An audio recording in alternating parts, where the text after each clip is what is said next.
අර ජනාධිපතිතුමා අවස්ථා ගණනාවකදී කියනවා කාටල් තියෙනවා.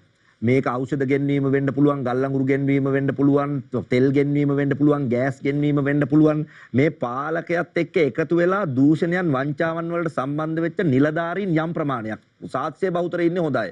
ඒක නිසා එහෙම ප්‍රමාණයක් ඉන්න රටක්. ඒක නිසා ඒ වගේ කාටල් එක තාම බිඳිමින් යන එකක මේ වගේ ප්‍රතිවිප්ලව ස්වරූපයේ යම් යම් දේවල් ඇතිවීම අතිශය ස්වභාවිකයි.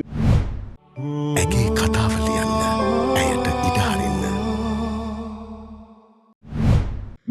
මේ ජනතාව ලොකු දුෂ්කරතාවයකට රාජ්‍ය ආන්ත්‍රණය මුහුණ දිය යුතුයි. හැබැයි ඒ කියන්නේ ඒකට හේතුව මේ ආන්ත්‍රණය ඇතුලේ හොරකම් කරලානේ තියෙන්නේ. සුද්දගෙන් ගත්තට පස්සේ මේ මෙතුමාලා සහ ඒක ඇතුලේ අපි ඇත්තටම ලොකු මේ අගාධයකට ගිහිල්ලානේ තියෙන්නේ.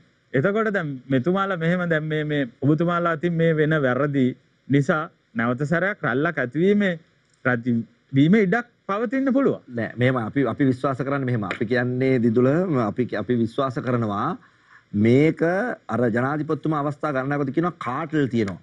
මේක ඖෂධ ගෙන්වීම වෙන්න පුළුවන්, ගල්ලඟුරු ගෙන්වීම වෙන්න පුළුවන්, තෙල් ගෙන්වීම වෙන්න පුළුවන්, ගෑස් ගෙන්වීම වෙන්න පුළුවන්. මේ පාලකයාත් එක්ක එකතු වෙලා දූෂණයන් වංචාවන් වලට සම්බන්ධ වෙච්ච නිලධාරීන් යම් ප්‍රමාණයක් සාත්‍ය බහුතරය ඉන්නේ හොඳයි.